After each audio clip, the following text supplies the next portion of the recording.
नमस्कार दोस्तों, आप सभी का एमएन स्टडी में स्वागत है। आज जो हमारा टॉपिक है वो है क्लास 10th हिस्ट्री का सेक्शन 1 का चैप्टर नंबर 2 यानी the nationalist movement in Indo China. इससे पहले हम लोग क्लास 10th हिस्ट्री का चैप्टर 1 यानी नेशनलिज्म इन यूरोप को देख चुके हैं। तो आगे के हिस्ट्री के सारे वीडियो से अपडेट रहने के लिए और इसी के पैरेलल हम लोगों ने क्लास 10th साइंस को भी स्टार्ट किया है। तो आगे के सारे वीडियो से अपडेट रहने के लिए इस चैनल को please like and subscribe. So what we are going to deal in this chapter is like Indo China region क्या है, नेशनलिज्म का स्टार्ट कैसे हुआ इस इंडो चाइना रीजन में, कौन कौन सा देश इस पे शासन किया, ठीक है, कौन कौन से मेजर स्ट्रगल्स एंड मूवमेंट रहे और मूवमेंट्स में रिलीजन का क्या कंट्रीब्यूशन था, रेवोल्यूशनरीज का विजन ऑफ मॉडर्नाइजेशन क्या था, communist movement, entry of US into the wars में वोमेंस की इम्पोर्टेंस क्या थी। तो इन सारी चीज़ों को हम लोग डिटेल में देखने वाले हैं। तो चलिए इस वीडियो को स्टार्ट करते हैं। तो जैसा इस चैप्टर का नाम है the nationalist movement in Indo China, तो सबसे पहले हम देखते हैं कि इंडो चाइना रीजन किसे बोलते हैं। तो इंडो चाइना जो रीजन है वो प्रेजेंट डे का यानी जो आज का जो सिनारियो है उसमें वियतनाम, लाओस और कंबोडिया को कंबाइंड मिला करके जो रीजन होता था उसे हम लोग इंडो चाइना रीजन बोलते हैं। तो अगर हम लोग मैप से दिखाना चाहें जो हमारे बुक में दिया हुआ है, तो ये ग्रीन में जो भी रीजन है उसे हम लोग इंडो चाइना बोलते हैं। तो आप देखें कि ये कोस्टल रीजन है, किनारे किनारे ये जो रीजन है ये वियतनाम है, जिसे मेनली हम लोग को इस चैप्टर में पढ़ना है। हमारा जो फोकस होगा मेनली वो वियतनाम है। सेकेंड जो कंट्री था वो था कंबोडिया। आप देखें कि ये साउथ में कंबोडिया है और नॉर्थ साइड में लाओस है। तो ये तीनों कंट्रीज़ को मिला करके हमारा इंडो चाइना रीजन बनता है। सेकंड जो इम्पोर्टेंट चीज़ है कि सबसे पहले अगर पूछा जाए कि वियतनाम कब इंडिपेंडेंट हुआ, तो फॉर्मल इंडिपेंडेंस उसको 1945 में ही मिल गई थी जब जापान को उसने हराया था। तो वो इंडिपेंडेंट बन चुका था, लेकिन रिपब्लिक बनने में उसे एक यूनाइटेड वियतनाम बनने में उसको 30 साल लगभग लगे और वो 30 अप्रैल 1975 को जा कर के वह रिपब्लिक ऑफ वियतनाम बना यानी यूनाइटेड वियतनाम बना। तो इस तरह से 30 वर्षों का उसका संघर्ष था। और हम लोग इस चैप्टर में मेनली क्या देखने वाले हैं, कौन कौन से इवेंट, तो उसको मैं आपको बता रहा हूँ। मेनली जो हमारा चैप्टर में मैंशनड है वो चीज़ें है फ्रांस से रिलेटेड और जो भी कॉलोनीज जो उन्होंने बनाया उससे रिलेटेड और उनका जो मूवमेंट था, रेवोल्यूशंस थे, स्ट्रगल्स थे, उनसे रिलेटेड है। तो हमारा इस पे नहीं ध्यान है। जैसे 1858 में फर्स्ट टाइम फ्रेंच ट्रूप्स जो फ्रेंच सैनिक थे वो सबसे पहले लैंड किए वियतनाम में। इससे पहले अगर हम बोलें तो वहाँ पे बहुत पहले चाइना का शासन हुआ करता था। उसके बाद फिर से वो इंडिपेंडेंट कंट्री बना, वहाँ पे मोनार्की सिस्टम था, ठीक है, डायनेस्टी थी, न्यूगन डायनेस्टी। फिर फ्रेंच लोगों ने उसको हटा करके 1887 में फ्रेंच अपना जो था पपेट एम्पेरर वहाँ पे रख दिया, ठीक है, कठपुतली जैसा सरकार, और वहाँ पे फिर शासन करने लगे फ्रेंच।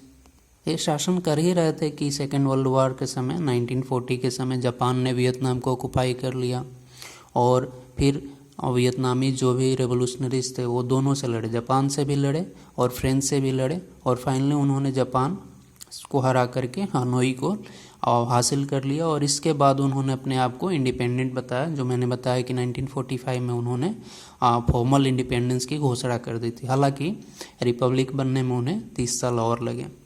तो 45 के बाद फिर से फ्रांस ने अपना कंट्रोल फिर से स्थापित किया और इस बीच में एक लंबा संघर्ष हुआ और जा करके 1954 में फ्रांस को हार हुई और उसने एक जेनेवा में एक ट्रीटी की और उसके बाद इसको 2 भागों में तोड़ दिया।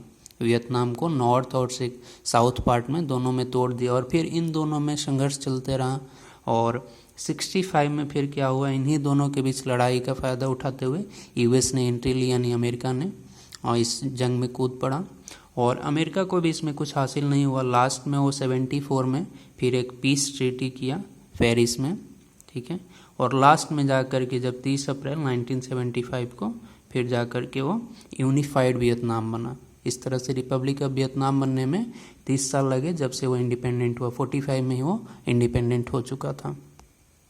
तो जो नेशनलिस्ट मूवमेंट जो हमें देखना है, तो नेशनलिज्म का जो स्टार्टिंग है अगर हम बोलें तो nationalism in Indo China developed in A colonial context. तो कॉलोनीज़ के ही विरोध में एक तरह से जैसे इंडिया में था सेम ही थे, बट सिचुएशंस वहाँ पे अलग थे, बट कुछ वैसा ही सिमिलैरिटी था शासन के विरुद्ध। वहाँ पे मूवमेंट स्टार्ट होने लगे, फिर छोटे स्तर से फिर बड़े स्तर में वो कन्वर्ट हुआ, इस तरह से लास्टली जा कर के वो अपना इंडिपेंडेंस प्राप्त किए। तो इस चैप्टर का हमारा जो फर्स्ट जो टॉपिक आता है वो है emerging from the shadow of China. जैसा मैंने बताया कि सबसे पहले वहाँ पे चाइना रूल कर रहा था, क्योंकि ये बाउंड्री शेयर करता है, नॉर्थ जो आपका वियतनाम है वो चाइना के साथ बाउंड्री शेयर करता है, और बहुत पहले वहाँ पे चाइना का शासन था, फिर बाद में वो इंडिपेंडेंट हुए, और फिर वहाँ पे एक डायनेस्टी आई जो न्यूगन डायनेस्टी कहलाई, वहाँ पे उसका शासन चल रहा था, ठीक है। तो after independence of Vietnam Chinese culture was maintained, और नॉर्थर्न और सेंट्रल वियतनाम में मेनली वो देखने को मिलता था। साउथर्न पोर्शन में थोड़ा कम थे, नॉर्थर्न पोर्शन को जैसे टोंकिन बोला जाता था, फिर अन्नान हुआ आपका सेंट्रल वियतनाम। तो इन सारे नामों को भी आप याद करते हुए चलेंगे। वियतनाम अगर बोले तो कई मायनों में इम्पोर्टेंट था। Vietnam was linked to maritime silk route which was used to boat goods, people and idea. और ये मैरीटाइम सिल्क रूट से जुड़े होने के कारण बहुत सारे अंदर के रीजन से भी ये कनेक्टेड था, कंबोडिया और जो अंदर के थाईलैंड वगैरह थे। तो इस तरह से जो वियतनाम है स्ट्रेटेजिकली आपका जियोग्राफिकली बहुत ही इम्पोर्टेंट रीजन था, इसलिए कॉलोनीज़ का विस्तार यहाँ हर कोई करना चाहता था, जिसमें फ्रेंच सफल हुए।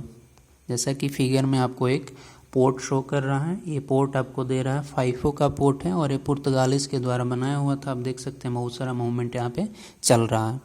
इसका एक सब टॉपिक है colonial dominance and resistance.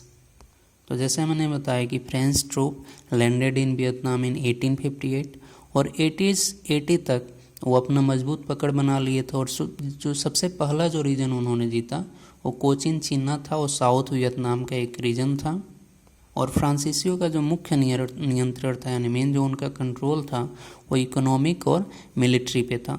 Way Vietnamese culture को भी तहस नहस करने की सुनियोजित प्रयास कर चुके थे, और नेशनलिज्म का जो बढ़ावा है वो फ्रांसीसी शासन एवं उपनिवेश यानी कॉलोनीज़ के विरोध में वियतनाम में नेशनलिज्म और स्ट्रगल्स विकसित हुए। आप पिक्चर में देख सकते हैं कि एक फ्रांसिस गार्नियर है जो अटैक करने गया था नॉर्थ आपको वियतनाम में, और वहाँ पे उसे मार दिया गया था। जो भी डायनेस्टी थी उसके फोर्सेस मिल करके उसे फ्रांसिस जो सोल्जर था, जो नेतृत्व कर रहा था, जो लीड कर रहा था, उसे मार दिया गया था।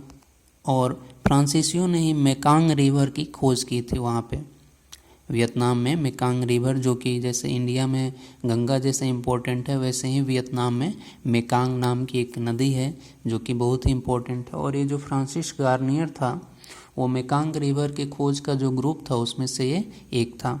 आप पिक्चर से मेकांग रिवर को देख सकते हैं।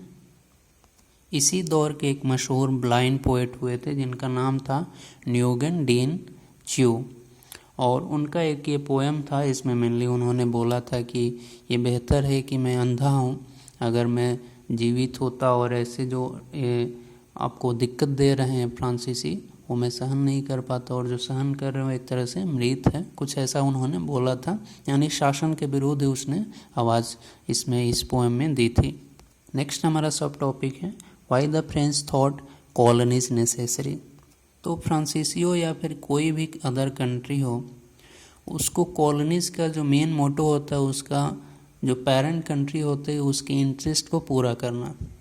और जो भी वेस्टर्न कंट्री थे, जैसे फ्रांस था जो वियतनाम में रूल किया, ब्रिटिश था यानी इंग्लैंड था जो इंडिया में किया, तो इन पश्चिमी राष्ट्रों की तरफ फ्रांसीसियों को भी लगता था कि दुनिया के पिछड़े समाजों तक सभ्यता की रोशनी पहुंचाना विकसित यूरोपीय राष्ट्रों का एक तरह से दायित्व है। इसके अलावा प्राकृतिक या नेचुरल रिसोर्सेज, ज़रूरी साजो सामान जुटाने के लिए उपनिवेश बनाना बेहद ही ज़रूरी था, यानी कॉलोनीज बसाना। जैसे मैंने बताया कि जो पेरेंट कंट्री है उनके मोटो को पूरा करना यानी इंटरेस्ट को पूरा करना भी कॉलोनीज का मेन मकसद था। फ्रांसीसियों ने वियतनाम के मेकांग डेल्टा इलाके में धान मुख्यतः और रबड़ की भी खेती करते थे, तो धान की खेती को बढ़ावा दिया और इसके लिए उन्होंने नहर और सिंचाई की व्यवस्था प्रारंभ की। 1873 से 1931 तक वियतनाम दुनिया में चावल का तीसरा सबसे बड़ा निर्यातक बन चुका था, थर्ड लार्जेस्ट एक्सपोर्टर बन चुका था वो। और बिजनेस को बढ़ाने के लिए उसने नॉर्थ और साउथ पोर्शन ऑफ वियतनाम को यूहान जो चाइना के एक सिटी था उससे trans Indo China rail network से जोड़ दिया था। उसके बाद वियतनाम को थाईलैंड, जिसका पुराना नाम सियाम हुआ करता था, नोम पेन जो कि कंबोडिया की राजधानी थी, होते हुए एक रेलवे लाइन बिछाया था। यानी वियतनाम से कंबोडिया की राजधानी नोम पेन और वहाँ से होते हुए थाईलैंड। ठीक है। नेक्स्ट जो हमारा सब टॉपिक है वो है शुड कॉलोनीज बी डेवलप्ड। क्या कॉलोनीज जो हुआ करते थे, जो उपनिवेश जिसपे वेस्टर्न कंट्री जो शासन करते थे, क्या उनको विकास देना चाहिए, क्या उनको बढ़ावा देना चाहिए? तो जैसे मैंने बताया, कॉलोनीज का मेन मोटो था to serve the interest of mother country. Paul Bernard एक इन्फ्लुएंशियल राइटर और पॉलिसी मेकर थे। उनके अनुसार कॉलोनीज, जो फ्रेंच के ही थे, के अनुसार कॉलोनीज की अर्थव्यवस्था सुधारना चाहिए ताकि गुलाम जो भी है उस कंट्री के कॉलोनीज के ज़्यादा चीज़ें खरीद सके, जिससे बाज़ार फैलेगा और फ्रांसीसी व्यवसायों को फ़ायदा होगा। बर्नार्ड ने वियतनाम की जो आर्थिक प्रगति में बाधा थी उसके लिए कुछ पॉइंट बताए थे, जो भी फ्रेंच शासक थे उनको। बर्नार्ड के अनुसार जो मेजर जो प्रॉब्लम थी, बाधा थी, वो थी ओवर पॉपुलेशन, ज़्यादा आबादी, खेती का उत्पादन स्तर कम था, किसान जो थे, फार्मर्स जो थे, पीजेंट, भारी कर्ज में डूबे हुए थे। और इन सब से निकलने के लिए वो जापान की तर्ज पे 1890 में जो जापान में भूमि सुधार हुआ था वो करना चाहते थे, बट उससे ये गारंटी नहीं था कि जो एम्प्लॉयमेंट है उसका स्तर बहुत तेज़ होगा, जो कि जापान में भी ऐसा नहीं हुआ था कि पूरा सबको रोज़गार मिल गया था। बर्नार्ड के राय के उलट फ्रांसीसियों ने काम किया। उन्होंने इंडेंटर्ड वियतनामीज लेबरर्स को हायर किया और उनसे रबर प्लांटेशन कराया। ग्रामीण इलाकों में ज़मींदारों का बोलाबाला था और जीवन स्तर गिरता जा रहा था। मुख्य व्यवसाय चावल की खेती और रबर उत्पादन बचा हुआ था। तो इस तरह से उन्होंने बर्नार्ड की राय के विपरीत उन्होंने कॉलोनीज़ को ज़्यादा डेवलप नहीं किया। जो था वो थोड़ा शहरी क्षेत्रों में देखने को मिल सकता है, ग्रामीण क्षेत्रों में जीवन स्तर और गिरता ही गया। इस चैप्टर का हमारा सेकेंड टॉपिक है the dilemma of colonial education. Actually इसमें क्या है कि जो फ्रेंच कॉलोनाइजेशन था वो ऐसा नहीं था कि केवल इकोनॉमिक एक्टिविटीज़ में ही वो दखल देते थे। उनका मोटो था कि वो ब्रिटिशर्स के तर्ज पे, यानी जैसे ब्रिटिशर्स ने इंडिया में अपना शासन स्थापित किया और फिर कल्चरल एक्सप्लॉयटेशन, एजुकेशनल एक्सप्लॉयटेशन आदि को बढ़ावा दिया, वैसे ही फ्रेंच भी ये मानते थे कि वे सभ्यता का विकास कर रहे हैं, यानी डेवलप्ड सिविलाइजेशंस को वो प्रसार कर रहे हैं और वो किसी भी कीमत पे ये वेस्टर्न जो सभ्यता थी उसको प्रसार वो वियतनाम में करना चाहते थे। उसके लिए कोई भी कीमत वो चुकाने को तैयार थे। कीमत यानी कि उनकी कोई भी परंपरा हो, वेदर वो बहुत पुरानी हो वियतनामीज की या फिर न्यू हो, अगर वो सही नहीं है उनके अनुसार तो उसे वो हटा देते थे। जो रूरल जो सिटीजन थे, यानी जो देशी जनता थी, को सभ्य बनाने के लिए एजुकेशन मस्ट था। बट यहाँ दुविधा ये थी कि उनको कितना पढ़ाया जाए, किस भाषा में पढ़ाया जाए, कहीं शिक्षित होने के बाद उन्हें प्रॉब्लम नहीं दे।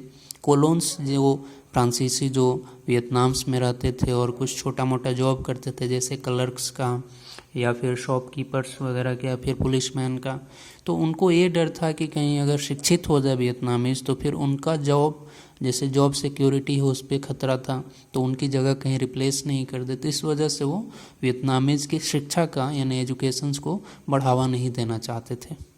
नेक्स्ट हमारा सब टॉपिक है टॉकिंग मॉडर्न, यानी मॉडर्न दिखने के लिए क्या करना होगा उनको। तो मॉडर्न बनाने के लिए actually elites in Vietnam were powerfully influenced by Chinese culture. क्योंकि चाइना का बहुत पहले वहाँ पे शैडो रह चुका था, तो जो भी इलाइट ग्रुप थे, यानी कि जो अपर क्लास, यानी जो इकोनॉमिकली जिनका बैकग्राउंड अच्छा था, वो चाइनीज़ कल्चर में पूरी तरह डूबे हुए थे।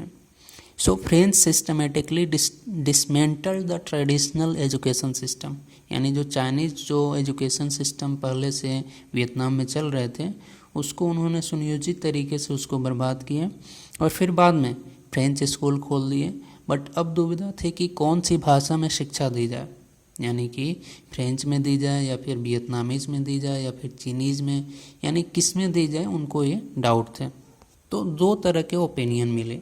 एक आया है कि आप फ्रेंच में आप सबको पढ़ाई यानी एजुकेशन जो है फ्रेंच लैंग्वेज में दीजिए, इससे होगा क्या कि फ्रेंच कल्चर के वे कायल हो जाएंगे और लगन से फ्रांसीसियों के लिए काम करेंगे।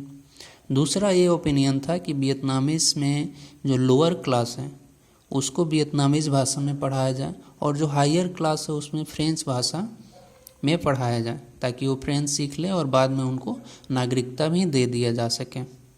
तो फ्रेंच स्कूल तो खुले, बट फ्रेंच स्कूल्स में बहुत कम ही लड़के, ओनली एलाइट ग्रुप के यानी जो अमीर थे उन्हीं के बच्चे पढ़ते थे। स्कूल लड़कों को फेल करने की भी पॉलिसी बनाए थे, ताकि अच्छे नौकरी के लिए वो पहले पास ही नहीं हो पाए, एलिजिबल ही नहीं हो, ताकि उनको नौकरी नहीं देना पड़े।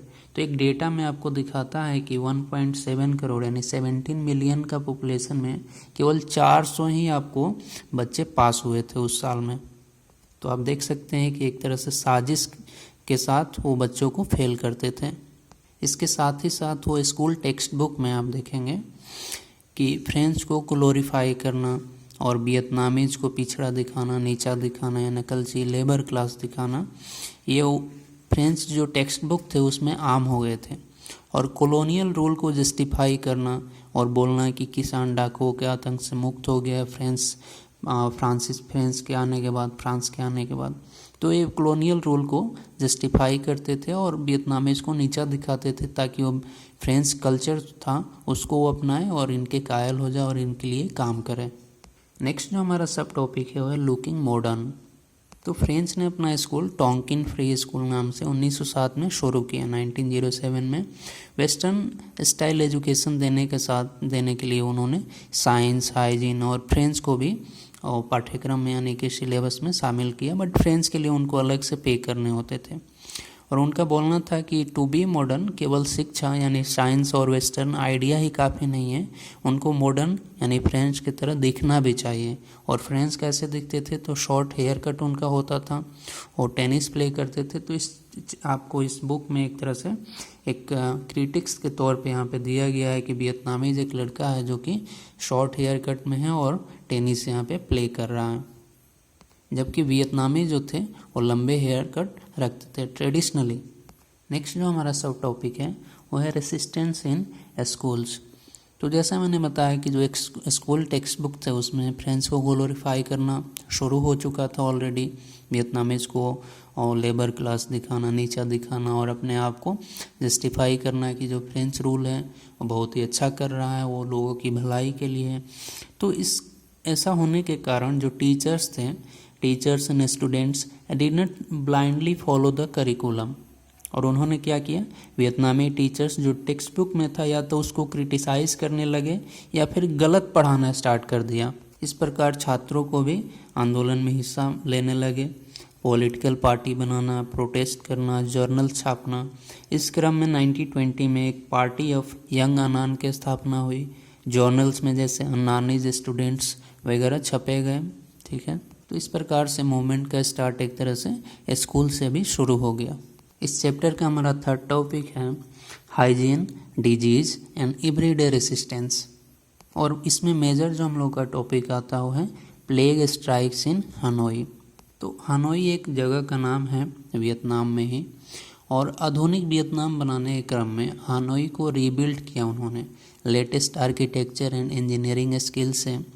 1903 में modern part of Hanoi was struck by bubonic plague. इसको नाम याद रखिएगा, ब्यूबोनिक प्लेग आया था, प्लेग में भी एक कैटेगरी है। Large sewer in modern part of Hanoi, जो कि सिंबल ऑफ मॉडर्निटी था, यही चूहों के ब्रीडिंग के लिए, विकास के लिए सहायक हुआ। और इस सीवर के ही साथ उनका मूवमेंट एक घर से एक बिल्डिंग से दूसरे बिल्डिंग में होने लगा। और जो प्लेग होता है वो चूहों के ही मूवमेंट से आपका फैलता है। तो आप देखें कि हनोई को तो बहुत अच्छे से इन्होंने बसा दिया था, बट जो प्लेग आया उसको ये लोग संभाल नहीं पाए। फिर आगे क्या हुआ, नेक्स्ट इन्होंने रायट हंट यानी जो चूहे थे उनको मरवाना शुरू कर दिया। 1902 में राइट हैंड स्टार्ट हुआ। इसके लिए वियतनामीज वर्कर को हायर किया गया और उन्हें पर यानी कि एक चूहे को मारने के लिए कुछ फिक्स आपको बाउंटी यानी कुछ फिक्स पैसे देने शुरू हो गए। वो कुछ जो भी चूहे लाते थे उसके एवज में और जो फ्रांसीसी थे उनको कुछ पैसे देते थे और इस तरह से उन्होंने राइट हैंड शुरू किया ताकि इस जो प्लेग फैल रहा था इससे वो लोग बच सकें। एक डेटा के अनुसार 30 मई को यानी 1902 में लगभग 20,000 चूहों को उन्होंने यानी वियतनामीज ने पकड़ा था। तो आप समझ सकते हैं कि कितने मास स्केल पे चूहों का वहाँ पे ब्रीडिंग हो रहा था और कितना भयानक वो प्लेग वहाँ पे फैला होगा। और इसका फ़ायदा वियतनामीज ने उठाया। वो लोग कलेक्टिव बार्गेनिंग, चीटिंग स्टार्ट कर दिए। जैसे चूहों को पूछ काट करके उसे ज़िंदा छोड़ देते थे ताकि बाद में फिर उसे पकड़ करके पैसे कमा सकें। और चूहों को वो पालना भी शुरू कर दिए थे, घर में भी पालना शुरू कर दिए थे पैसे के लिए। तो इस वजह से जो राइट हैंड था वो सक्सेस नहीं हुआ। और बाद में जब इस सारे एक्टिविटीज़ की जानकारी फ्रांसीसियों को भी पता चली तो जो पेड़ पर राइट का जो हंटिंग था उसको बंद कर दिया। तो ये दर्शाता है कि वियतनामीज ने डेली लाइफ में जो शासन था उसके खिलाफ कैसे लड़े। ठीक है, इस चैप्टर का हमारा 4th टॉपिक है रिलीजन एंड एंटी कॉलोनाइजेशन। तो वियतनाम में अगर हम लोग रिलीजन की बात करें तो वहाँ पे मेनली स्टार्टिंग में 2-3 रिलीजन्स थे। मेनली आपका बुद्धिज़्म था, सेकंड आपका था कन्फ्यूशियनिज्म था जो कि चीनी था। एक तरह से उनका मानना था कि एक्चुअली वो डायनेस्टी में विश्वास करते थे और बोलते थे कि जो डायनेस्टी वाले जो है यानी जो किंग है वो एक तरह से पेरेंट है और जो भी आपका सिटीजन है वो एक तरह से बच्चा है। तो उनका ऐसा मानना था और वो रिस्पेक्ट के साथ वो सबके साथ रहना चाहते थे। एल्डर्स को रिस्पेक्ट देना है जैसे पेरेंट को देते हैं। तो कुछ ऐसा उनका आइडियोलॉजी था। और कुछ लोकल प्रैक्टिसेस थी। तो बुद्धिज़्म, कन्फ्यूशियनिज्म और लोकल प्रैक्टिसेस के साथ ही वियतनाम चल रहा था। इस बीच में क्रिश्चियनिटी का इंट्रोडक्शन होता है फ्रेंच के द्वारा। और जब ये फ्रेंच के द्वारा आया तो स्टार्टिंग में तो ये बहुत पहले सक्सेस हुए। अराउंड 3 लाख के आसपास उन्होंने कन्वर्ट कर दिया था क्रिश्चियनिटी में वहाँ पे वियतनामीज को। बाद में क्या होता है कि जो इम्पेरियल कोर्ट है यानी जो राजा थे उन्हीं के ऑफिशियल्स के द्वारा एक रिवोल्ट शुरू किया गया था जिसका नाम था स्कॉलर्स रिवोल्ट। ये बोला जाता है कि वियतनाम के रेवोल्यूशंस में यानी कि फ्रांस के खिलाफ पहला एक तरह का ये आपका रिवोल्ट था, ये आंदोलन था। और इस क्रम में उन्होंने लगभग 1000 से भी ज़्यादा कैथोलिक्स को उन्होंने मार दिए। और इसका प्रसार और ही बढ़ा चढ़ा करके फ्रांसीसियों ने फ्रांस में किया। जैसे आप एक पिक्चर में देख सकते हैं कैथोलिक को कैसे दिखाया गया है कि घेर करके इनको मारा जा रहा है। तो इस तरह से उन्होंने वहाँ पे लोगों को फ्रांस में भड़काया। और बोला भी ये जाता है कि जो फ्रेंच ट्रूप पहली बार 1858 में आई थी वो इन्हीं कैथोलिक्स यानी जो भी मिशनरीज थे, जो धर्म के प्रचारक थे, इन्हीं के बचाव के लिए आई थी। तो ये भी चीज़ आप ध्यान रखिएगा। और इसी क्रम में एक मेकांग जो डेल्टा रीजन था वहाँ पे एक मूवमेंट शुरू हुआ जिसका नाम था हुआ हाओ मूवमेंट। और ये स्टार्ट किया गया था हुइन फू सो के द्वारा। ठीक है, जो कि एक तरह से मिरेकल्स को परफॉर्म कर दिखाता था यानी जादू टोना और कुछ गरीबों में वो मदद करता था, जिस वजह से उसको वो मेकांग डेल्टा में एक अच्छा खासा उसका सहयोग था यानी उसको सपोर्ट मिलता था गरीबों के द्वारा।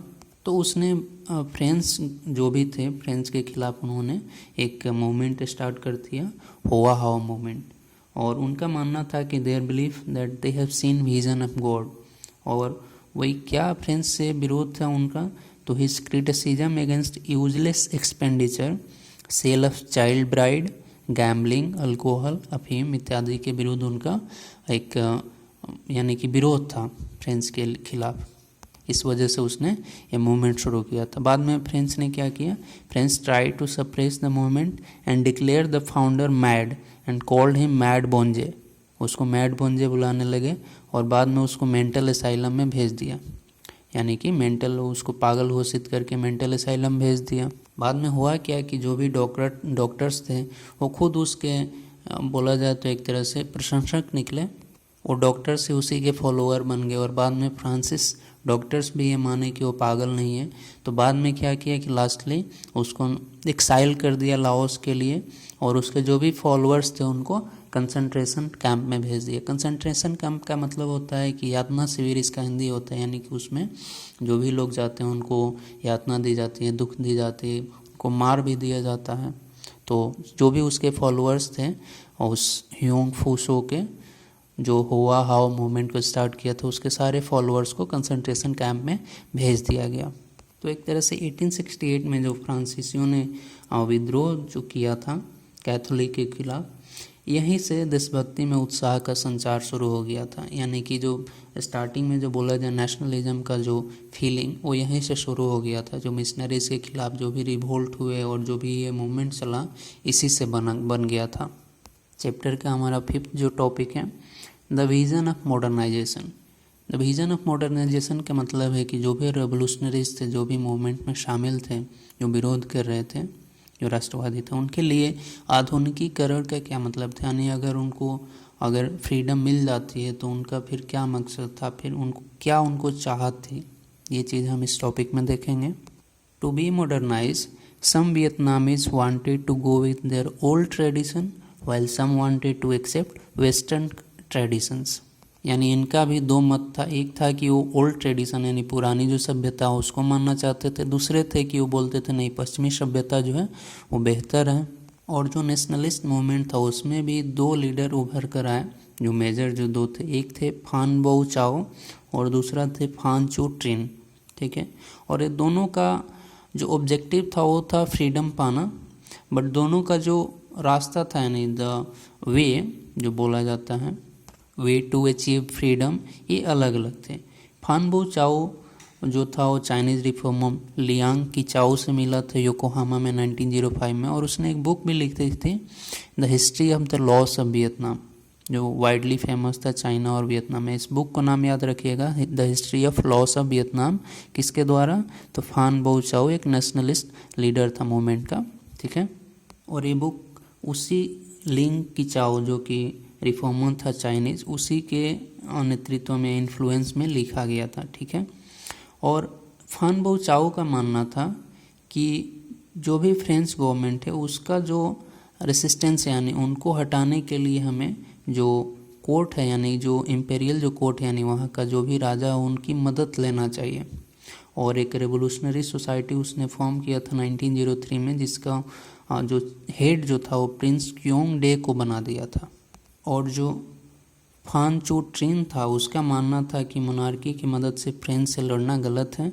उसका मानना था कि जो फ्रेंच क्रांतिकारी है अगर वे अपने आदर्शों को फॉलो करते हैं तो सही है। उसका मकसद डेमोक्रेटिक रिपब्लिक स्थापित करना था। वो पश्चिमी सभ्यता को पूरी तरह नकारता नहीं था। जो फान चू ट्रिन था पूरी तरह नकारता नहीं था। उसका मानना था कि फ्रेंच जो है वो लीगल और एजुकेशनल इंस्टीट्यूशन सेट करें और कृषि तथा इंडस्ट्रीज़ को विकास करें।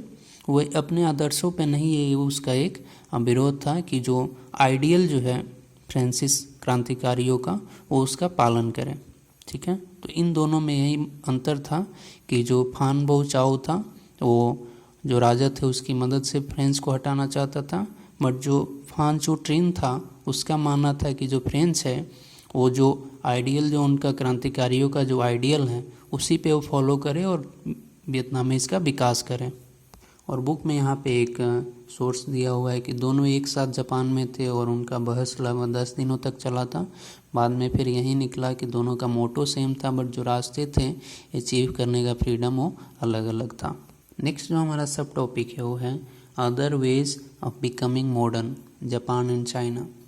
यहाँ पे जापान और चाइना को रेफरेंस के तौर पे लिया गया है। तो early Vietnamese nationalist had a close relationship with Japan and China. चूँकि जापान जो था, Japan and China, they provided models for those looking to change, यानी जो चेंज चाहते थे उनके लिए एक रोल मॉडल की तरह उस समय थे। और यहाँ पे फ्रेंच जापान और चाइना में यहाँ पे क्रांतिकारियों का एक नेटवर्क था और फ्रेंच पुलिस से बच के वियतनाम में जो वहाँ भाग करके शरण भी लेते थे। एक तरह से असाइलम के तौर पे वो यूज़ किया जाता था। In first decade of 20th century एक मूवमेंट बहुत ही फेमस हुआ, गो ईस्ट मूवमेंट। इसमें था कि वियतनामीज स्टूडेंट जापान जाते थे और वहाँ स्टडी करते थे। उनका मेन जो मोटो होता था फ्रेंच को भगाना, पपेट एम्पायर को हटाना और जो न्यूगेन डायनेस्टी को हटा करके फ्रेंच अपना शासन कर रहे थे उसको रीस्टोर करना। तो वियतनामी जो स्टूडेंट थे they appeal to the Japanese as a fellow Asians to help them, but Japan उस समय कुछ मदद नहीं किया। हालांकि उस समय जापान बहुत ही पावरफुल था। आप देखें कि 1907 में रूस को हराने के बाद जापान एक बहुत ही मिलिट्री पावर के तौर पे उभरा, बट 1908 में जापान की सरकार ने सारे बाहरी क्रांतिकारियों को उसको हटा दिया, जिसमें फान बो चाओ भी था। बाद में वो चाइना और थाईलैंड में एक्साइल हो गया, यानी शरण लिया। वियतनामीज नेशनलिस्ट मूवमेंट को एक तरह से चाइनीज़ जो मोनार्की जो हटा करके, यानी 1911 में 1911 में चाइनीज़ मोनार्की को sun Yat-sen के नेतृत्व में तख्ता पलट कर दिया था। तो इससे वियतनामीज़ को भी बहुत ही प्रभावित हुए कि अगर वहाँ चाइना में भी हो सकता है, इतने बड़े पावरफुल एम्पायर को अगर हटा सकते हैं तो फिर वियतनाम में भी हम हटा सकते हैं। तो वियतनामी छात्रों ने भी एसोसिएशन बनाया, एक एसोसिएशन बनाया उन्होंने, association for the restoration of Vietnam. और बाद में एंटी फ्रेंच इंडिपेंडेंस मूवमेंट का जो नेचर था वो कॉन्स्टिट्यूशनल मोनार्की से बदल करके डेमोक्रेटिक रिपब्लिक हो गया था। चूँकि उस समय चाइना में भी जो मोनार्की था उसको हटा करके रिपब्लिक सेट हो गया था, तो उसको चूँकि नज़दीकी कंट्री था, बाउंड्री शेयर कर रहा था, तो भी चाहते थे जो भी क्रांतिकारी थे कि वो फ्रेंच को भगा करके और जो भी वहाँ पे डायनेस्टी है उसको हटा करके एक तरह से डेमोक्रेटिक एंड रिपब्लिक कंट्री की फॉर्मेशन हो। इस चैप्टर का हमारा 6 टॉपिक है the communist movement and Vietnamese nationalism. 1930 के ग्रेट डिप्रेशन का असर वियतनाम में चावल और रबर की कीमतों पर पड़ा। इस वजह से कर्ज और बेरोजगारी बढ़ी, मेनली ग्रामीण इलाकों में। वहाँ 2 इलाके थे, 2 प्रांत थे, प्रोविंस थे, नेगेएन और हात तीन। ये बहुत ही गरीब प्रोविंस थे और वहाँ पे ओल्ड रेडिकल ट्रेडिशंस था। तो इस वजह से जब बेरोजगारी बढ़ी, ग्रेट डिप्रेशन हुआ, तो वहाँ पे they were the first to blow, और उसको फ्रांस ने पूरी फोर्सफुली उसको दबाया, जैसे एरोप्लेन से बम गिराना इत्यादि। और ये जो प्रोविंस थे नेगेआन और हातिन, इसको इलेक्ट्रिकल फ्यूज ऑफ वियतनाम बोला जाता था, तो इसको ध्यान दीजिएगा। और सारे नेशनलिस्ट में अगर मैं बोलूँ तो हो ची मिन ये बहुत बड़ा एक नेशनलिस्ट लीडर बन के निकला। तो हो ची मिन ने 1930 में सारे नेशनलिस्ट ग्रुप को मिलाकर वियतनामीज कम्युनिस्ट पार्टी की स्थापना की, जिसे वियतनामीज कोंगशंग डेंग भी कहा गया, और बाद में इसे इंडो चाइना कम्युनिस्ट पार्टी बोला गया। हो ची मिन was inspired by the militant demonstrations of European communist party. Second world war के समय 1940 में जापान ने वियतनाम पे दखल कर लिया। सो अब वियतनामीज को 2 देशों से लड़ना था, जापान से भी और फ्रांस से भी। वियतनामीज जिसे league for the independence of Vietnam कहा जाता था, वो जापान से लड़े और जापान से हनोई को 1945 में छीन लिया। इसके बाद the Democratic Republic of Vietnam was form and Ho Chi Minh was the chairman of that country. Next हमारा सब टॉपिक है the new Republic of Vietnam. इन सभी के बाद जब जापान भाग गया यानी हार गया, तो फ्रांस ने ट्राई किया अगेन से कंट्रोल करने के लिए, और उसने बाओ डाई को एक पपेट एम्पेरर के तौर पे बैठा दिया, और वियतनामीज को फिर से पहाड़ों पे भागने को मजबूर होना पड़ा। जो जापान को हरा करके फिर से रिपब्लिक बनाए थे यानी इंडिपेंडेंस पाए थे, उनको भगा दिया पहाड़ों में बाओ डाई के नेतृत्व में फ्रांसीसियों ने। फिर वे लड़े। 8 सालों के युद्ध के उपरांत यानी 8 सालों के बाद फ्रांस की हार 1954 में दाइत बिन फूक जगह पर हुई, और इसके बाद जेनेवा में पीस नेगोशिएशंस हुआ और फ्रांस ने हार मानी और वियतनाम को 2 भागों में तोड़ने का प्रस्ताव पास हुआ, नॉर्थ वियतनाम और साउथ वियतनाम। नॉर्थ वियतनाम को हो ची मिन को दे दिया गया, जो कम्युनिस्ट पार्टी जो बनाया था, कम्युनिज्म वहाँ पे फैला। फिर साउथ को जो था वो बाओ डाई को रेजिम को कंटिन्यू किया फ्रांसीसियों ने, और बाओ डाई पावर को कंट्रोल किया साउथ में। डिवीज़न के बाद तो जैसे वियतनाम युद्ध का एक तरह से अखाड़ा बन गया। साउथ में बाओ डाई को हटाकर नोगो दिन डीम ने एक कठोर शासक बना, और जो किसी को भी विरोधी आवाज़ को कम्युनिज्म की आवाज़ बताकर या तो जेल भेजना या फिर मार दिया करता था। इसने क्रिश्चियनिटी को परमिट किया था, बट आउटलाउड बुद्धिज़्म यानी बुद्धिज़्म को नकार दिया था। तो इस तरह से इसके खिलाफ भी जनता में आक्रोश था। गो डीम के विरोध में नेशनल लिबरेशन फ्रंट के बैनर से हुआ इसका विरोध। जो वियतनाम को यूनिफाई करना चाहता था, दोनों नॉर्थ और साउथ को मिलाना चाहता था, और इससे हो ची मिन का समर्थन मिला। तो इस तरह से यूएस पूरी इस घटना को देख रहा था। जब इसने देखा कि हो ची मिन जो कि कम्युनिस्ट का एक बड़ा लीडर था कम्युनिज्म का, जब समर्थन मिलता देखा तो फिर वो यूएस इस जंग में कूद पड़ा।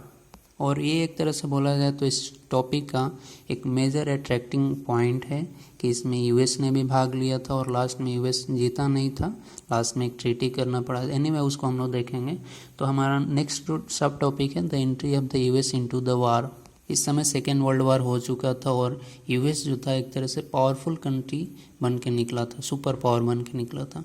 और ये वार एक तरह से 1965 से 72 तक चला यूएस का। इसमें 34,03,100 US service personal served in Vietnam, जिसमें 7,7484 वेयर वोमेन्स, यानी 7,484 इसमें महिला थी।